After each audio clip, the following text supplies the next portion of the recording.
CBS 47 Action News Jax begins with breaking news. That breaking news, you're getting a live look right now at a massive motel fire that investigators say was set on purpose. It's been burning now for hours, slowing down traffic and displacing families in that area. And take a look at these new photos just into the Action News Jax newsroom. You can see just how intense this fire got as fire crews were working to beat back the flames. Lots of smoke in that area as well. Yeah. Investigators are looking into the possibility of explosives being hidden on that property. Welcome to Action News Jax at noon, everyone. I'm Dawn Lopez. And I'm Phil Amato. This is happening at the Economy Inn near Highway 301 in Lawtee. That's in Bradford County. Here's a map to give you a better idea of where this is happening. Action News Jax Stephanie Bennett is live at the scene right now. And Stephanie, the Bradford County Sheriff's Office says a man who was staying there set that building on fire. Yeah, Phil and Don, and there's a lot to unpack here, so bear with me. I'm going to take you through everything that happened. The sheriff's office says the man was staying over there in room 120 when he set it on fire. Walked over here to the left to this convenience store. That's when they say he told the clerk that he had explosives in the room, on himself in a bag, and in his truck. Now, the Alachua County Bomb Squad was called out here, and you can see there's scraps of a bag in the street. That's because they x-rayed his bag. Let's let that truck pass for a second. So they x-rayed his bag, and police say that they believed to have indeed found explosives. So you can see those scraps over there. That's because about an hour ago they safely detonated it in the street. Now, police say the man is being evaluated at a hospital. They are not naming him just yet, but they say he has ties to Jacksonville. And I am told that 17 people, that's 9 families, were living here in this motel. Now, police tell me that the Red Cross is getting in contact with them and helping them to make sure that nobody is displaced. As you can see, though, still a very active scene. We have multiple fire engines on scene right now. It's far from over. You can see that smoke is still really billowing out of the building. I'm told the entire building is just completely up in flames, and it really looks like we've got a much larger response just now. Within the last couple of seconds, you can see some firefighters running over there. It looks like the smoke just got even worse. You can see they're spraying it right now, the building, so really they've got a long road ahead of them. So we're going to be out here for you live later on Action News Jax and bringing you the latest updates as they become available. For now, reporting live, Stephanie Bennett, CBS 47 Fox 30, Action News Jax. Thanks, Stephanie. It's right now 12:02. Well, hey, Duval, you know what time it is? It's not just 12:02. That's right, not just 12:02. We hear it's Tim Tebow time. It is. Local high school football star and former Florida Gator Tim Tebow has officially signed with the Jaguars. We brought you that this morning on Action News Jax this morning. And in just the last 90 minutes, Action News Jax spoke with Mayor Lenny Curry about the new addition. I hope he makes it, but I think it's a good time to be a Jaguar. Trevor Lawrence, Urban Meyer, Tim Tebow, Miles Jack, Robinson. I mean, we got a good group coming. And we are joined right now live by Action Sports Jax Brent Martineau at TIAA Bank Field this noon. Brent, the former quarterback, is back, but he has a new position. Absolutely. Tim Tebow is a member of the Jacksonville Jaguars as a tight end, not a quarterback. This is a decade after Tim Tebow could have joined the Jacksonville Jaguars as a quarterback. In between now and then, well, a career in baseball, a long hiatus from the sport of football, and now a position change. Tim Tebow, wearing number 85, is out on the practice field as we speak. But it brings up a lot of questions.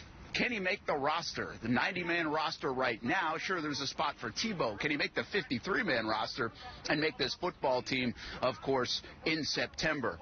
What will his role be? Can he play tight end?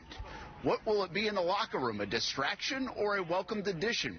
I think there's a lot of questions around this Tim Tebow signing. Obviously, the relationship between new head coach Urban Meyer and Tim Tebow is a strong one and led to this opportunity for Tebow. This has been in the works now for months, worked out back in February, and then on draft day, news started to spread that Tebow had worked out, and now for the better part of a couple of weeks, we anticipated this situation happening.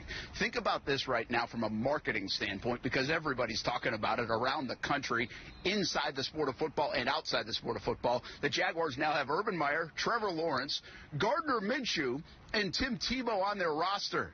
Can you say HBO Hard Knocks coming to Jacksonville potentially this fall? That would be something, and certainly something I would think producers would certainly like in the TV business. But we'll keep you posted on that front if the HBO Hard Knocks series is interested in coming to Jacksonville. But for now, Tim Tebow is a member of the Jacksonville Jaguars, and the big story is, can he make the football team? For now, live at the stadium, I'm Brent Martineau, Action Sports Jacks. Action News Jax was the first local station to alert you when Tebow was signed to the Jaguars just after 7 o'clock this morning, and a lot of you are talking about this new addition to our team. Some of the comments here on social media, there are a lot of them. Brianna writes, I don't even watch football or know a thing about it, but just the money and merchandise, ticket sales, hotel and restaurant sales, etc., will surely go up this season. That in itself should be worth all the fuss. Meanwhile, other people, different stories. It's about time they should have signed that years ago. Maybe we would have a better team. And 6 years out of the league and trying to play a position that he's never played before. Some people may be questioning the tight end position, possibly versus quarterback. We'll see. Don, we also have a poll to see what other people are saying about this too, right? We do. So, Phil, we have a poll up right now asking, what are your thoughts on adding Timmy Tebow to the Jacksonville Jaguars? So far, 59% of you say you're over the moon about it. Take a look at the emoji. Celebrating already. And then 4% of you, you're like, offensive secret weapon is what you're thinking of that. That's pretty good. Very optimistic you are.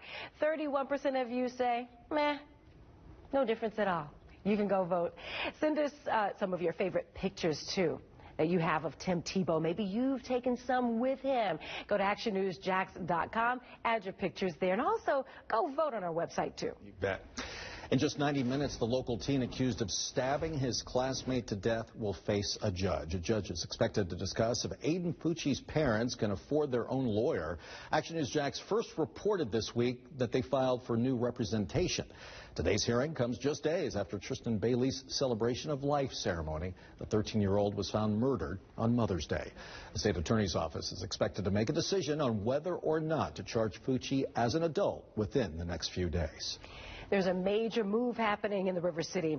Dun & Bradstreet is a global financial analytics company, and it's moving its headquarters here to Jacksonville. Mayor Lenny Curry made that announcement just this morning at the Jax Chamber of Commerce. Action News Jax Lorena Inclan is live right now on the South Bank with the latest details on this.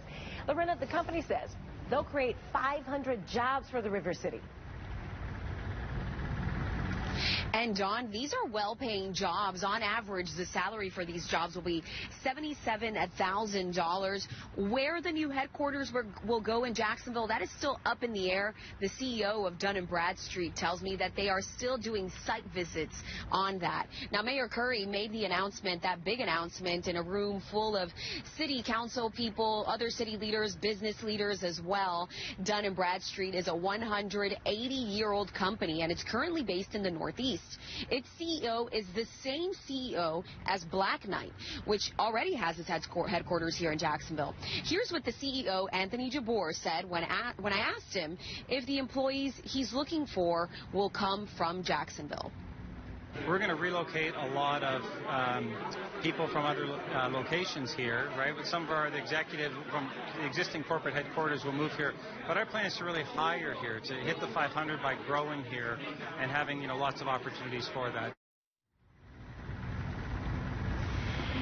Coming up next at 5, I'll show you what's next for this big announcement, what the timeline is, when they're planning to make the announcement of where they'll go. I'll break that all down for you. And also, this is planning on going before the City Council for possible tax incentives. We'll get into that at 5. Reporting live from the South Bank, Lorena Inclan, CBS 47, Action News Jax. New this noon, we're getting a better idea of how many children in our area are now vaccinated against COVID-19. The Florida Department of Health is now reporting vaccination rates among 12 to 14-year-olds. And in Clay County, 187 children have been vaccinated. In Duval County, it's 1,184. Action News Jax told you last week when hundreds of Duval County Public School students were vaccinated at Sandalwood High School. That was over the weekend. In Nassau County, that number, 75. In St. Johns County, they're about 500. And parents, keep in mind, only the Pfizer vaccine is approved for kids under 18. Your child can get it at the Legend Center, Regency Square Mall, Celebration Church, or making an appointment at CVS or Walgreens. Heads up for our neighbors who plan to get the COVID-19 vaccination. The federally supported site at the Gateway Mall is just days away from closing now. The last day is this Tuesday, the 25th. Until then, you can go and get your second dose of the Pfizer vaccine or a shot of the one-dose Johnson & Johnson. Our coverage continues for you on ActionNewsJax.com. Click the COVID-19 vaccine banner. You'll find a page with all the information you need right there. New at noon, a suspicious bottle of foaming liquid that caused a number of stores to evacuate at the Oakley Town Center turned out to be just some coffee. Yeah, Jacksonville Sheriff's Office says the 2-liter bottle was found behind the Target on Cross Hill Boulevard. Target and the PetSmart next door were evacuated out of caution, but when the hazardous material response team found out it was just a cup of joe, they gave the all clear. And from the Action News Jax First Alert Weather Center, I'm meteorologist Garrett Edenwald tracking some of those clouds forming, but some sunshine, still breezy today. I am tracking when we don't have to worry about the wind anymore this week. Coming up in the First Alert 7-day forecast. So what do a single tooth, a painting of Kate Middleton, and 22 bundt cakes all have in common? That's right, bundt cakes. Sounds good for lunchtime. Well, they were all left in their rides. New this noon. We're taking a look at Uber's 2021 Lost and Found Index, including the craziest things that passengers have left behind. Plus, this weekend is the return of one of the most prestigious car shows in America, located right in our area. Tomorrow morning on Action News Jax, we're taking you live to the Concours d'Elegance at the Ritz-Carlton in Amelia Island. The rare cars you'll be able to see and maybe even buy. Plus, how the event will help kids dealing with disabilities. And another live look at that breaking news right now in the Lottie area. Investigators believe that this is a fire at a motel that may have been set on purpose. This is the Economy Inn near Highway 301 there in Lottie. Police say that the suspect claimed that he had explosives. He is under arrest at this time. 17 people are displaced. The Red Cross is helping them. We'll bring you more information as we learn it.